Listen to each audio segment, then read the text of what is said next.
38 വർഷമായി എന്നെ കല്യാണം കഴിച്ചിട്ട് അന്നേ തുടങ്ങി കുടിക്കുന്നതാണ്. അങ്ങനെ ഒരാഴ്ച രണ്ടാഴ്ചയൊക്കെ പോവും, തിരിച്ചു വരും. പിന്നെയും മദ്യം കഴിച്ചു വന്ന് വീട്ടിൽ ബഹളങ്ങൾ, എല്ലാ സാധനം അടിച്ചു പൊട്ടിക്കും. വെള്ളത്തിനാണെങ്കിൽ വെള്ളത്തിൽ കിടക്കും, കരയ്ക്കാണെങ്കിൽ കരയ്ക്ക് കിടക്കും, വഴിയിലാണ് വഴി കിടക്കും. പണിക്ക് പോയാൽ വന്ന നേരെ 3 മണിയാകുമ്പോഴേക്കും ഞാൻ നോക്കി നിൽക്കും. അപ്പോൾ ആരെങ്കിലുമൊക്കെ കൊണ്ടുവന്ന് അല്ല പറമ്പില എവിടെയെങ്കിലും ആക്കിക്കൊണ്ട് അങ്ങോട്ട് പോകും. അപ്പം പിള്ളേരുണ്ടായേ പിന്നെ കയ്യുമ്മയും കാലുമ്മയും അവർ രണ്ടുപേരും പിടിക്കും. ഞാൻ തലക്ക് പിടിച്ച് വീട്ടിൽ കൊണ്ടുവന്ന് ഇറയത്ത് കിടത്തും. ഒരു നല്ലൊരു ദിവസം ഞങ്ങൾ ആഘോഷിച്ചിട്ടില്ല, ഞാനും എൻ്റെ മക്കളും. ഇത് പറയുമ്പോൾ അങ്കിളിൻ്റെ കണ്ണ് നിറഞ്ഞൊഴുകുന്നുണ്ട്. ഇന്ന് അങ്ങനെ ഒരു മനുഷ്യനായിട്ടല്ല അദ്ദേഹം ഇവിടെ ഇരിക്കുന്നത്.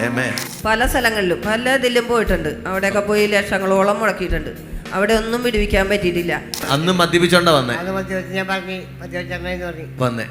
ഉമ്മ കൊടുക്കാൻ പറഞ്ഞ അങ്ങനെ കൊടുത്ത് അതിൽ പിന്നെ ഇതുവരെയും മദ്യപിച്ചിട്ട് കൈ അടിച്ചൊരു ഹല്ലേലൂയ പറഞ്ഞാട്ടെ.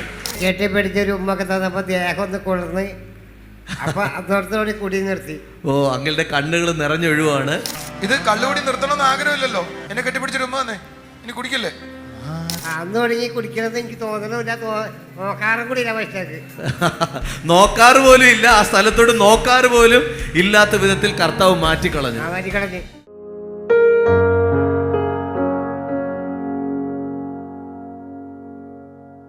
നമ്മൾ ഇന്ന് കേൾക്കാൻ പോകുന്ന ആ സാക്ഷ്യം, അത് പറയുമ്പോൾ തന്നെ നിങ്ങൾ കൈയടിക്കണം. 38 വർഷമായി ആമേൻ മദ്യപാനത്തിലായിരുന്ന ഒരു ബ്രദറിനെ ദൈവം വിടുവിച്ച സാക്ഷ്യമാണ്. എല്ലാവരും കരങ്ങൾ ഉയർത്തി അടിച്ച് ഒരു ഹല്ലേലൂയ പറഞ്ഞാട്ടെ. ആമേൻ. നമ്മൾ 38 വർഷമായി മദ്യപാനത്തിലായിരുന്ന ബാബു എന്ന് പറഞ്ഞ ബ്രദർ നമ്മുടെ നടുവിലുണ്ട്. തൻ്റെ വൈഫാണ് അദ്ദേഹത്തിന് വേണ്ടി ആ സാക്ഷ്യം രണ്ടുപേരും ചേർന്ന് പറയും. വൈഫ് ശാന്തയാണ് ഇന്ന് ആ സാക്ഷ്യം നമ്മുടെ നടുവിൽ പറയുന്നത്. 38 വർഷമായി എന്നെ കല്യാണം കഴിച്ചിട്ട് അന്നേ തുടങ്ങി കുടിക്കുന്നതാണ്. 38 വർഷമായി. അപ്പൊ അങ്ങളെ അതിന് മുമ്പട്ടേ കുടിക്കുന്നുണ്ടായിരുന്നു, അതോ കല്യാണം കഴിച്ചിടും മൂലമാണ് കുടിക്കുന്നത്? അതിന് മുമ്പേ ഉണ്ടായിരുന്നു. 38 വർഷമായിട്ടേ അറിയത്തോളന്നേ ഉള്ളൂ. നിങ്ങളൊന്ന് ആലോചിച്ച് നോക്കും സഹോദരങ്ങളെ, 38 വർഷമായി വിവാഹം കഴിഞ്ഞിട്ട് അന്ന് മുതൽ മദ്യപിക്കുന്ന ഒരു ഭർത്താവിനെയാണ് താൻ കാണുന്നത്. പറഞ്ഞാട്ടെ. അത് കഴിഞ്ഞിട്ട് പിന്നെ മോനെ ഗർഭിണിയായതിനു ശേഷം എന്നും ഇട്ടുകൊണ്ട് പോകും. എന്നും ഒരാഴ്ചയൊക്കെ എവിടെയെങ്കിലുമൊക്കെ പോയി നടന്നിട്ട് വീടിൻ്റെ ചുറ്റുമൊക്കെ ഉണ്ടാവും ആള് വീട്ടിൽ. അങ്ങനെ ഒരാഴ്ച രണ്ടാഴ്ചയൊക്കെ പോവും, തിരിച്ചു വരും. പിന്നെയും മദ്യം കഴിച്ചു വന്ന് വീട്ടിൽ ബഹളങ്ങൾ, എല്ലാ സാധനം അടിച്ചു പൊട്ടിക്കും. ഇത് നിങ്ങൾ സ്പീഡിന് പറയുന്നെങ്കിൽ കേൾക്കണം. ഈ അങ്ങളിനൊരു പ്രത്യേക സ്വഭാവമുണ്ട്. മദ്യപിക്കണമെന്ന് തോന്നിക്കഴിഞ്ഞാൽ വീട്ടിൽ നോ പറയുന്നുള്ളത് കൊണ്ട് വീട്ടിൻ്റെ പുറത്ത് പോയിട്ട് മദ്യപിക്കും. അടുത്തടുത്തൊക്കെ കാണും, പക്ഷെ മദ്യപിച്ച് പുറത്ത് വീട്ടിൽ നിന്ന് മാറിയിട്ട് ആവോളം മദ്യപിക്കും. ആൻറ്റി എന്നോട് പറഞ്ഞത് വെള്ളത്തിനാണെങ്കിൽ വെള്ളത്തിൽ കിടക്കും, കരയ്ക്കാണെങ്കിൽ കരയ്ക്ക് കിടക്കും, വഴിയിലാണ് വഴി കിടക്കും. അതൊന്നും പറയാമോ? കഴിച്ചു കഴിഞ്ഞാൽ പുള്ളിക്ക് എവിടെയൊന്നുമില്ല. ഉറക്കം വന്നു കഴിഞ്ഞാൽ എവിടെയായാലും വെള്ളം, മഴയാണെങ്കിൽ മഴയത്തിടന്ന് ഉറങ്ങും, പീഡിയത്തിനാണെങ്കിൽ അവിടെ, അങ്ങനെ എവിടെയായാലും കിടന്ന് ഉറങ്ങും. നേരം വെളുക്കുമ്പോ നല്ല സ്വഭാവമാകും. ഈ മദ്യപിക്കുന്ന ഈ ആൻറ്റി പറയുമ്പോ ഒന്ന് പറഞ്ഞോട്ടെ, ഈ മദ്യപിക്കുന്നവരെ നിങ്ങൾ നോക്കിയാൽ അറിയാം അതിൻ്റെ അടിമത്തത്തിൻ്റെ ശക്തി ഒത്തിരി. ഞാൻ മദ്യപിക്കുന്ന ഒരു വല്യപ്പച്ചനെ കണ്ടു വളർന്ന ഒരു വീട്ടിലാണ് ഞാൻ ജനിച്ചത്. അപ്പം ഈ മദ്യപിക്കുന്ന ആളുകളെ നോക്കിയാൽ കോമൺ ആയിട്ട് കാണാൻ പറ്റുന്നൊരു കാര്യമുണ്ട്. മദ്യപാനം ഇല്ലെങ്കിൽ അവരെ പോലെ നല്ലവർ വേറെ കാണത്തില്ല. ഈ ബാബു ബ്രദറും അങ്ങനെ തന്നെ ആയിരുന്നു അല്ലേ? കഴിച്ചില്ലെങ്കിൽ നല്ല മനുഷ്യനാണ്. കഴിച്ചില്ലെങ്കിൽ നല്ല മനുഷ്യനാ, പക്ഷേ എപ്പോഴും പണിക്ക് പോയാൽ വന്ന നേരെ 3 മണിയാകുമ്പോഴേക്കും ഞാൻ നോക്കി നിൽക്കും.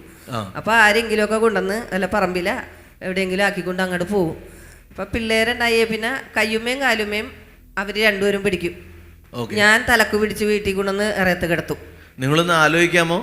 വിവാഹം കഴിഞ്ഞിട്ട് സ്വന്തം ഭർത്താവ് കുഞ്ഞുങ്ങളായതിനു ശേഷം മദ്യപിക്കുമ്പോൾ 2 മക്കള് 2 കാലയിൽ പിടിക്കും, ആൻറ്റി തലയിൽ പിടിക്കും. ഇത് ഞാൻ ഇങ്ങനെ പറയുന്നത് നിങ്ങളത് ഇമാജിൻ ചെയ്യണം. ഒരു വീടിൻ്റെ അവസ്ഥ, ഒരു കുടുംബത്തെ നോക്കേണ്ട ഒരു കുടുംബനാഥനെ മക്കളും അമ്മയും ചേർന്ന് ബോധമില്ലാതെ എടുത്തുകൊണ്ട് വന്ന് കിടത്തേണ്ട ഒരു അവസ്ഥയൊന്ന് ചിന്തിച്ച് നോക്കുന്നത് നല്ലതാണ്. പറഞ്ഞു ആൻറ്റി. അതേപോലെ തന്നെ ഭക്ഷണ സാധനങ്ങളൊക്കെ എറിഞ്ഞു കളയും. കറികൾ വെച്ച് ഇറച്ചി വെക്കണ ദിവസം കണ്ണിലൊക്കെ പൊത്തും. ആൻറ്റി ഇല്ല, നമ്മൾ സെയിം പിച്ചെന്ന് പറയുന്നതാണ് നല്ലത്. ഞാൻ എൻ്റെ സാക്ഷ്യം പറയും. എൻ്റെ വല്യപ്പച്ചൻ മദ്യപിച്ചിട്ട് വന്നിട്ട് അടുക്കള പുള്ളിയുടെ ആദ്യത്തെ ഹോബി എന്ന് പറഞ്ഞാൽ വീട്ടിലിരിക്കുന്ന ആഹാരം മൊത്തം എടുത്ത് കിണറ്റിലിടും. കിണറ്റിലിടുന്ന ഇനി ഒരിക്കലും കഴിക്കണമെങ്കിൽ കിണറ്റിൽ ഇറങ്ങി കഴിക്കണമെന്ന് വിചാരിച്ചാണോ എന്ന് എനിക്ക് അറിയത്തില്ല. പക്ഷെ കിണറ്റിലെടുത്തെറിയും. ഇതായിരുന്നു ഞങ്ങളുടെ വീട്ടിലെ മിക്കവാറും രാത്രികളിൽ സംഭവിക്കുന്നത്. എന്നിട്ട് റബ്ബർ വെട്ടുന്ന കത്തി കൊണ്ട് കുത്താൻ ഓടിക്കും. എല്ലാവരും ഇറങ്ങി അവിടെ ഇവിടെ ഒളിച്ചിരിക്കും. ഈ വീട്ടിലെ അവസ്ഥയും കണ്ടോ? മദ്യപിക്കുമ്പോൾ ആഹാരം എടുത്ത് കളയും. പറഞ്ഞാട്ടെ, എല്ലാവരും തല്ലി പൊളിച്ച് കളയും. പിന്നെ പുതിയത് വാങ്ങിക്കും, പിറ്റേ ദിവസം അത് പത്രക്കാർക്ക് കൊടുക്കും, പിന്നെയും വാങ്ങിക്കും. അതുപോലെ തന്നെ ഒരു നല്ലൊരു ദിവസം ഞങ്ങൾ ആഘോഷിച്ചിട്ടില്ല, ഞാനും എൻ്റെ മക്കളും. നല്ലൊരു ദിവസം എല്ലാ സാധനങ്ങളും തല്ലി എറിഞ്ഞ് കളയും. വേച്ച് വെച്ചാൽ അത് കഴിപ്പിക്കൂല, ഞങ്ങളെ വീട്ടിൽ കിടത്തൂല. ആൻറ്റി പറഞ്ഞുണ്ടോ? നിങ്ങളൊന്ന് ശ്രദ്ധിച്ചേ. നല്ലൊരു ദിവസം ഇവർ ആഘോഷിച്ചിട്ടില്ല. 38 വർഷത്തിന്റെ വേദനയാട്ടോ. പറഞ്ഞു. അതേപോലെ വീട് 2 കോടി വീടായിരുന്നു, ഓലപ്പരയായിരുന്നു. അത് ഓണത്തിന്റെ അന്ന് രാത്രി പകല് കയറിയിരുന്നു, അത് പൊളിച്ചങ്ങോട്ട് കളഞ്ഞ്. പിന്നെ ഞങ്ങൾ ഒലിച്ച് കിടക്കുന്ന ആ വെള്ളത്തിൽ തന്നെ ഞാനും എൻ്റെ പിള്ളേരും കൂടി അതിൻ്റെ ഉള്ളിൽ കിടന്നു. ഒരു വാക്ക് പറയട്ടെ, ഒരു വാക്ക് ഇടയ്ക്ക് പറഞ്ഞോട്ടെ. ഇത് പറയുമ്പോൾ അങ്കിളിൻ്റെ കണ്ണ് നിറഞ്ഞൊഴുകുന്നുണ്ട്. ഇന്ന് അങ്ങനൊരു മനുഷ്യനായിട്ടല്ല അദ്ദേഹം ഇവിടെ ഇരിക്കുന്നത്. ഇന്ന് യേശുവുള്ള, മനസ്സലിവുള്ള, ഇത് പറയുമ്പോൾ കരഞ്ഞുകൊണ്ടാണ് അദ്ദേഹം ഇവിടെ ഇരിക്കുന്നത്. യേശു രൂപാന്തരപ്പെടുത്തിയ ഒരു മനുഷ്യനായിട്ടാണ് ഇരിക്കുന്നത്. പക്ഷെ നമ്മൾ ഈ സാക്ഷ്യം പങ്കുവയ്ക്കുന്നത്, നിങ്ങൾ ആരെങ്കിലും മദ്യപാനികളാണോ, ലഹരിക്ക് അടിമയുള്ളവരാണോ, ഈ കുടുംബത്തെ വിടുവിച്ച കർത്താവിന് നിങ്ങളെ വിടുവിക്കാൻ പറ്റും എന്നുള്ളതാണ് ഈ സാക്ഷ്യത്തിലൂടെ ഉദ്ദേശം. പറഞ്ഞാട്ടെ. അതേപോലെ റേഷൻ കാർഡ് പിച്ച് കീറി കളഞ്ഞു. റേഷൻ കാർഡ് നിങ്ങൾ ശ്രദ്ധിക്കണം. റേഷൻ കാർഡ് കീറി കളഞ്ഞു, വീടിന്റെ മേൽക്കൂര മൊത്തം പൊളിച്ചു കളഞ്ഞു. ഒരു കഷ്ണം എനിക്ക് അതിൽ നിന്ന് കിട്ടിയാണ്. ഞാൻ കൊണ്ടുപോയി റേഷൻ കടയിൽ കൊടുത്തപ്പോൾ പറഞ്ഞ് കൊച്ചുങ്ങൾ കീറി കളഞ്ഞാണെന്ന് പറഞ്ഞപ്പോൾ റേഷൻ കടക്കാരൻ പറഞ്ഞു, ഇല്ല ഇത് ആ കുടിയമ്പാവ് കളഞ്ഞതാണ് എന്ന് പറഞ്ഞു. എന്നോടൊരു ബുക്ക് വാങ്ങിച്ചുകൊണ്ടുവരാൻ പറഞ്ഞ് ബുക്ക് വാങ്ങിച്ചു കൊടുത്ത്. ഈ ആൻറ്റി റേഷൻ കടയിൽ കൊണ്ടു കൊടുത്തിട്ട് പറഞ്ഞു, ഇത് പിള്ളേർ കീറിയതാണ്, ഭർത്താവിനെ സേവ് ചെയ്തതാണ്, രക്ഷിച്ചു പറഞ്ഞതാണ്. പക്ഷേ റേഷൻ കടയിലെ ആള് പറയുവാണ്, ഇല്ല ഇതാ കുടിയൻ ബാബു കീറിയതാണെന്ന് ഞങ്ങൾക്ക് അറിയാമെന്ന്. ഭയങ്കര കാര്യമാണ്. അതേപോലെ പിള്ളേരുടെ പുസ്തകങ്ങൾ, പഠിക്കുന്ന പുസ്തകങ്ങളൊക്കെ പിച്ച് കീറി കളഞ്ഞ് അവർ പഠിക്കാൻ അങ്ങനെ പുറകോട്ടായി. അതേപോലെ തന്നെ ഞങ്ങൾ ഒരുപാട് കഷ്ടപ്പെട്ട്, എനിക്ക് അതിൻ്റെ ഇടയിൽ ശ്വാസം മുട്ട് വന്നുപോയി. 38 വർഷം പുള്ളി ഇങ്ങനെ ഡെയിലി കുടിച്ച് വന്ന് ഒച്ചപ്പാടും ബഹളവും. അപ്പം അങ്ങനെ എനിക്ക് അസുഖങ്ങൾ വന്ന് പെര ഉണ്ടാക്കാനായിട്ട് ലോണിന് വേണ്ടിയൊക്കെ ഞാൻ നടന്ന് വീടുണ്ടാക്കാൻ പോയി. അവിടെ മണൽ വരണമെങ്കിൽ വണ്ടി വന്ന് കയറണമെങ്കിൽ പൈസ കൊണ്ട് കൊടുക്കണമെന്നും പറഞ്ഞ് ആ പൈസ വാങ്ങിച്ചുകൊണ്ട് പോയി ചീട്ട് കളിച്ച് കളഞ്ഞുകൊണ്ടും കുടിച്ചുകൊണ്ടും വന്ന്. അപ്പം ഞാനില്ലാത്ത സമയത്താണ് ആ പൈസ മേടിച്ചുകൊണ്ട് പോയത്. അപ്പം ഞാൻ പറഞ്ഞ്, വണ്ടി കയറണേന് പൈസ എന്തിനാ, വണ്ടി ഇങ്ങോട്ട് വന്നോളൂല്ലേ എന്ന് പറഞ്ഞു. അങ്ങനെ അതേപോലെ ഒരുപാട് അനുഭവങ്ങൾ, ഞാൻ ഒരുപാട് വേദനകളിൽ കൂടെയാണ് ഞാനിവിടെ എത്തിയത്. ആൻറ്റി, അതിൻ്റെ ഒരു കാര്യം, ഈ ലഹരിയുടെ അടിമത്വം വർദ്ധിക്കുമ്പോൾ അവർക്ക് മനസ്സാക്ഷിയോ നമ്മുടെ വീടെന്ത് ചിന്തിക്കോ അതൊന്നുമല്ല, എങ്ങനെങ്കിലും കുടിക്കണം എന്നൊരു ചിന്ത വരുമ്പോൾ വീടിൻ്റെ പൈസ എടുത്തായാലും അവർ കുടിക്കും. അങ്ങനെയാണ് അടിമത്തത്തിൻ്റെ ശക്തി. പക്ഷെ അത് അനുഭവിക്കുന്ന നമുക്കും ഇന്ന് കേൾക്കുന്ന അങ്കിളിനും അതൊക്കെ ഒരു വലിയ വേദനയായിരിക്കും. പക്ഷേ എന്നെ കാണുന്നവരോട് പറയാനുള്ളത്, മദ്യപാനത്തിൻ്റെ ഭീകരത അത്രയ്ക്ക് വലുതാണ്. പറഞ്ഞു. അതുപോലെ എനിക്ക് ശ്വാസം മുട്ട് വരുമ്പോൾ ആശുപത്രി കൊണ്ടുപോകും. പുള്ളി എന്നെ വണ്ടി വിളിച്ച് കൊണ്ടുപോകും. കൊണ്ടുപോയി അവിടെ കിടത്തിക്കൊണ്ട് പുള്ളി വൈകുന്നേരം ആകുമ്പോൾ കുടിച്ച് വന്ന് അവിടെ കിടന്ന് ഒച്ചപ്പാടെടുക്കും. ഹോസ്പിറ്റലിൽ വന്ന് ഒച്ചപ്പാടെടുക്കും. അപ്പോൾ കാണുമ്പോഴേക്കും ഞാൻ കട്ടിലിൻ്റെ അടിയിലൊക്കെ മാറിയിരിക്കും. അവിടെ ഭയങ്കര പ്രശ്നം ഉണ്ടാകും ആശുപത്രിയിൽ വന്ന്. ഇപ്പോഴും ഈ കുടി മാറുന്നതിന് മുമ്പ് വരെ അങ്ങനെ തന്നെ ഇരുന്ന് ഞാൻ ഏത് ആശുപത്രി കിടന്നുണ്ടോ അവിടെയൊക്കെ വന്ന് ബഹളം ഉണ്ടാക്കും. അവിടെ കിടക്കാൻ എനിക്ക് പറ്റില്ല. കണ്ണുനീരോടല്ലാതെ നമുക്ക് ഈ ടെസ്റ്റ് മണി കേൾക്കാൻ പറ്റത്തില്ല. കാരണം ഒരു കുടുംബത്തിൻ്റെ വ്യക്തികളുടെ 38 വർഷമാണ്. ഇത് 4-5 സെൻറ്റൻസിൽ പറഞ്ഞാൽ നമുക്ക് തീർക്കാൻ പറ്റത്തില്ല. പക്ഷേ നമുക്കിപ്പം നമ്മൾ ലിമിറ്റഡായ ടൈമിലാണ് നമ്മൾ ഇവിടെ ആയിരിക്കുന്നത്. 38 വർഷത്തെ വേദനകൾ ഓരോന്നുണ്ട്. ഹോസ്പിറ്റലിൽ കൊണ്ടുപോകും. പക്ഷേ മദ്യപിച്ച് കഴിയുമ്പോൾ വന്ന് തെറി പറയുന്ന നിമിത്തം കട്ടിലിൻ്റെ അടിയിൽ ഒളിക്കുന്ന ഒരു ഭാര്യയുടെ അവസ്ഥ, അത് വേദനയുള്ളൊരു കാര്യം തന്നെയാണ്. പിന്നെ പ്രധാനപ്പെട്ട എന്തെങ്കിലും ഭാരങ്ങൾ ആൻറ്റിക്ക് പറയാനുണ്ടോ? പിന്നീട് ഓർക്കുന്ന എന്തെങ്കിലും കാര്യം? സമാധാനം ഇല്ലായിരുന്നു. പിന്നെ കുടിച്ചു കഴിഞ്ഞാൽ എവിടാന്നറിയത്തില്ല, എവിടെയെങ്കിലും എവിടെ കിടക്കും. പിന്നെ ഇപ്പൊ കുറേശ്ശെ അത്രയും കൂടിയില്ല, കുറഞ്ഞു വന്നെങ്കിലും പുള്ളിക്ക് കുടിക്കണമെന്ന് വീട്ടിൽ വന്നാൽ ഞങ്ങളുടെ ഒപ്പം നിന്നാൽ നല്ലോണം കുടിക്കാൻ പറ്റില്ല, പൂസാവാൻ പറ്റൂല. ഞങ്ങൾ വഴക്ക് പറയണ കാരണം. അപ്പൊ പുള്ളി ഇട്ടേച്ച് പോയി കളയും. പോയി ഒരാഴ്ചയൊക്കെ വീട്ടിലോട്ടേ വരൂല, ഞങ്ങളെ നോക്കൂല. ഞാൻ ഒറ്റക്കാണ് വാടക വീട്ടിലെ താമസിക്കണം. ഞാൻ പിള്ളേര് വേറെയാണ്, ഞാൻ ഒറ്റക്കാണ് താമസിക്കണം. അപ്പൊ തിരിഞ്ഞു നോക്ക് പോലും ഇല്ല. ഞാൻ എങ്ങനെ ഒറ്റക്കാണോ, ആരെ കൂട്ടുണ്ടാ, വാടക കൊടുക്കണോ ഒന്നും നോക്കൂല.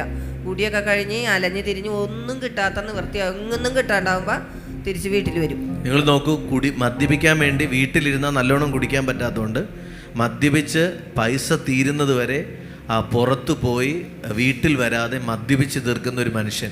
ഇന്ന് ഞങ്ങൾ ഈ സാക്ഷ്യം കേൾക്കുന്ന സമയത്ത് നമുക്കറിയാം 2 സാക്ഷികളായി ഇവർ അടുത്തിരുന്നാണ് ഇവർ ഈ സാക്ഷ്യം പറയുന്നത്. നിങ്ങൾ ആരെങ്കിലും മദ്യപാനികളാണോ പ്രിയപ്പെട്ടവരെ? നിങ്ങൾ അറിയേണ്ടത് നിങ്ങളുടെ അടിമത്തം നിങ്ങളെ മാത്രമല്ല, നിങ്ങളെ ആശ്രയിച്ച് നിൽക്കുന്ന നിങ്ങളുടെ ഭാര്യ, കുഞ്ഞുങ്ങൾ, വീട്ടിലുള്ളവർ, അവരെല്ലാം അപമാന ഭാരത്തിലേക്കും വേദനയിലേക്കും തള്ളിവിടുന്നു നിങ്ങൾ ഓർക്കണം. ഒരുപക്ഷെ നിങ്ങൾക്ക് ബോധം വരുമ്പോൾ ചെയ്തു പോയല്ലോ എന്ന് തോന്നുന്നെങ്കിലും അതിൽ നിന്ന് പുറത്തു വരാൻ കഴിയാത്തവരായിട്ടാണ് ഇരിക്കുന്നതെങ്കിൽ എങ്ങനെയാണ് 38 വർഷത്തെ ഈ ദുരിത മദ്യപാന ജീവിതത്തിൽ നിന്ന് തങ്ങൾ വിടുവിക്കപ്പെട്ടു എന്നാണ് തുടർന്ന് കേൾക്കാൻ പോകുന്നത്. ഈ മദ്യപാനത്തിൽ നിന്ന് ആർക്കും വിടുവിക്കാൻ പറ്റത്തില്ലെന്ന് തോന്നിയ സമയത്ത് എങ്ങനെയാ ഇത് മാറിയെന്നൊന്ന് പറയാമോ? പല സ്ഥലങ്ങളിലും പല ഇതിലും പോയിട്ടുണ്ട്. അവിടെയൊക്കെ പോയി ലക്ഷങ്ങളോളം മുടക്കിയിട്ടുണ്ട്. അവിടെ ഒന്നും വിടുവിക്കാൻ പറ്റിയിട്ടില്ല. ഞങ്ങൾ വാടക വീട്ടിലാണ് താമസിക്കുന്നത്. അവിടെ നിന്ന് ഞങ്ങൾക്ക് ഈ പുള്ളി കുടിച്ചു വന്ന് അവിടെ പ്രശ്നം ഉണ്ടാക്കി അവിടെ നിന്ന് ഞങ്ങളെ ഇറക്കി വിട്ട് ഒരു മാറ്റം വന്നില്ല. അവിടെ നിന്ന് മാറ്റം വന്നില്ല. ഇപ്പൊ ഞങ്ങൾ വേറൊരു വീട്ടില് വെടിമറ എന്ന് പറഞ്ഞ സ്ഥലത്ത് പറവൂര് താമസിക്കുന്നത്. എപ്പോഴാണ് ഒരു അത്ഭുതം ഉണ്ടായെന്ന് പറയാം? അവിടെ 2 മാസം എന്നെ നോക്കിയില്ല, അവിടെ വന്നില്ല. ഈ വെടി മാറി താമസിച്ചു കൊടുത്ത് അങ്ങനെ വരാണ്ടായി. എൻ്റെ മോനുണ്ടായിരുന്നു അവിടെ.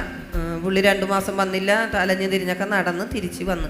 അപ്പം എൻ്റെ പുള്ളിയുടെ പെങ്ങള് എന്നോട് എപ്പോഴും പറയും, എടി വാ, നീ വാ അവിടെ ചർച്ചിൽ വാന്ന് പറയുമ്പോൾ എനിക്ക് തന്നെ തോന്നി, പോകാമെന്ന് തോന്നി. പോയി. എനിക്ക് പോയി കഴിഞ്ഞപ്പോൾ ഇപ്പം എന്നും എങ്ങനെയെങ്കിലും ഞായറാഴ്ച ആയാതി എന്നുള്ളൊരു ഇതാണ്. അങ്ങനെ പോണതാണ്. ഇപ്പൊ എങ്ങനെയെങ്കിലും ഞായറാഴ്ച ആയാൽ മതി എന്നുള്ളതാണ്. അവിടെ ഞാൻ പോകാൻ തുടങ്ങിയ പിന്നെ അവിടെ പോയി പ്രാർത്ഥിച്ചപ്പോൾ അവിടെ ഒരു സിസ്റ്ററായിരുന്നു അന്ന് പ്രാർത്ഥിച്ചത്. ഇന്ന് എന്നോട് പറഞ്ഞു ഇന്ന് ആള് വീട്ടിൽ വരും എന്ന് പറഞ്ഞ് അന്ന് തന്നെ ആള് വീട്ടിൽ വന്ന് അതിൽ പിന്നെ എൻ്റെ കൂടെ ഞാൻ വന്നിട്ടുണ്ടെന്നും പറഞ്ഞ് എൻ്റെ കൂടെ വരെയാണ് ആള്.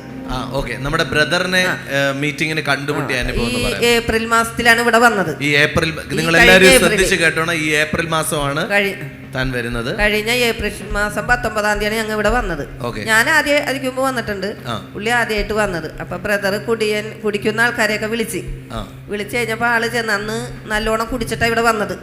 നിങ്ങൾ കേൾക്കണം, അന്ന് നമ്മുടെ ബ്രദറിനെ കാണാൻ പ്രാർത്ഥിക്കാൻ വരുന്നതിൻ്റെ അന്നും മദ്യപിച്ചോണ്ടാണ് വരുന്നത്. നമ്മുടെ ബ്രദർ പറയാറുണ്ട്, നിങ്ങൾക്ക് മദ്യപാനം മാറ്റാൻ പറ്റുന്നില്ലെങ്കിൽ മദ്യപിച്ചോണ്ടായാലും നിങ്ങൾ യേശുവിൻ്റെ അരികിലേക്ക് വാ, നിങ്ങളെ വിടുവിക്കാൻ ദൈവശക്തനാണെന്ന്. അന്ന് അങ്കിൾ പറയാമോ, അന്ന് മദ്യപിച്ചോണ്ടാണോ വന്നേ? മൈക്കിലൊന്ന് പറ കേക്കട്ടെ. ഈ പറഞ്ഞല്ല ശരിയല്ലേ? എല്ലാം ശരിയാണ്. അന്ന് മദ്യപിച്ചോണ്ടാ വന്നേ വന്നേ. പറഞ്ഞോ. അപ്പൊ ബ്രദർ ഇങ്ങനെ അടുത്ത് പിടിച്ചിട്ടും ഒരു ഉമ്മം കൊടുക്കാൻ പറഞ്ഞ് ഉമ്മം കൊടുക്കാൻ പറഞ്ഞ് അങ്ങനെ കൊടുത്ത് അതിൽ പിന്നെ ഇതുവരെയും മദ്യപിച്ചിട്ട് കൈ അടിച്ചൊരു ഹല്ലേലൂയ പറഞ്ഞാട്ട്.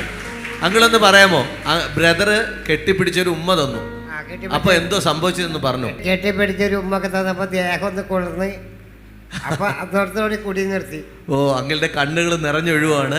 അതായത് മദ്യപിച്ചാണ് വന്നത്, പക്ഷെ ബ്രദർ കെട്ടിപ്പിടിച്ച് ഉമ്മ തരുന്ന സമയത്ത് ദേഹത്തിലൊരു, അതായത് 38 വർഷം കുടിച്ചിട്ടും കിട്ടാത്ത ഒരു കുളിരുന്ന അനുഭവം അന്നുണ്ടായി. Very good. നിങ്ങൾക്ക് എത്ര പേർക്ക് മനസ്സിലാകുന്നുണ്ട്? അന്ന് ദൈവം ഈ ലോകത്തിലേക്ക് നമുക്ക് വേണ്ടി ദാനം ചെയ്ത അപ്പോസ്തലൻ അദ്ദേഹത്തെ കെട്ടിപ്പിടിക്കുമ്പോൾ ശരിക്കും തന്നിൽ നിന്ന് വ്യാപരിച്ച ദൈവശക്തിയായിരുന്നു അപ്പച്ചൻ്റെ അങ്കിളുടെ ലൈഫ് മാറ്റിയത്. അന്ന് മുതൽ പിന്നെ മദ്യപിക്കാൻ തോന്നിയിട്ടില്ല. ഒന്ന് പറയാമോ? അന്ന് തുടങ്ങി കുടിക്കണത് എനിക്ക് തോന്നണില്ല, നോക്കാറും കൂടി ഇല്ല. പക്ഷേ നോക്കാറ് പോലും ഇല്ല, ആ സ്ഥലത്തോട് നോക്കാറ് പോലും ഇല്ലാത്ത വിധത്തിൽ കർത്താവ് മാറ്റിക്കളഞ്ഞു. ഈ ദൈവത്തിന് ശക്തിയുണ്ടോ? എത്ര ശക്തിയുണ്ട്? അതല്ലെങ്കിൽ പിന്നെ എപ്പോഴും നോക്കിയാൽ കുടിക്കുമായിരുന്നു. ദൈവത്തിന് ശക്തി ഇല്ലായിരുന്നെങ്കിൽ ഇപ്പോഴും ഞാൻ കുടിച്ചുകൊണ്ട് തന്നെ ഇരിക്കുമായിരുന്നാ പറയുന്നത്. എന്നാൽ ഈ അങ്കിള് പ്രേയറിന് കടന്നു വന്നു. അന്ന് നമ്മുടെ ബ്രദറ്, ചില ആളുകൾ പറയും ബ്രദർ കെട്ടിപ്പിടിച്ച് ഉമ്മ കൊടുത്തപ്പോൾ എന്താ സംഭവിച്ചത്? യേശു ക്രിസ്തുവിൻ്റെ സ്നേഹം തന്നിലേക്ക് പകരപ്പെടുകയാണ് ചെയ്തത്. യേശുവിൻ്റെ ബലം തന്നിലേക്ക് 38 വർഷമായിട്ട് ആ ദുരിത ജീവിതത്തിന് അന്നൊറ്റ ദിവസം കൊണ്ട് എൻഡായി. ഒന്ന് കൈ അടിച്ചൊരു ഹല്ലേലൂയ പറഞ്ഞാട്ടെ. മദ്യപിക്കുന്ന ആരെങ്കിലും ഇരുമുണ്ടോ? അവരൊക്കെ എഴുന്നേറ്റ് വരാമെങ്കിൽ ഞാൻ നിങ്ങൾക്ക് വേണ്ടി പ്രാർത്ഥിക്കാം. ഞാൻ മദ്യപിക്കുന്ന ആളായിരുന്നു, രക്ഷപ്പെടാൻ പറ്റാത്ത കാരണം യേശുവിലേക്ക് വന്നേ, എന്നെ യേശു രക്ഷപ്പെടുത്തി. ഇത് കള്ളുകൂടി നിർത്തണമെന്ന് ആഗ്രഹമില്ലല്ലോ. എന്നെ കെട്ടിപ്പിടിച്ചൊരു ഉമ്മ വന്നേ, ഇനി കുടിക്കില്ലേ? ഉമ്മയൊക്കെ കൊള്ളാം, ഇനി കുടിക്കില്ലേ?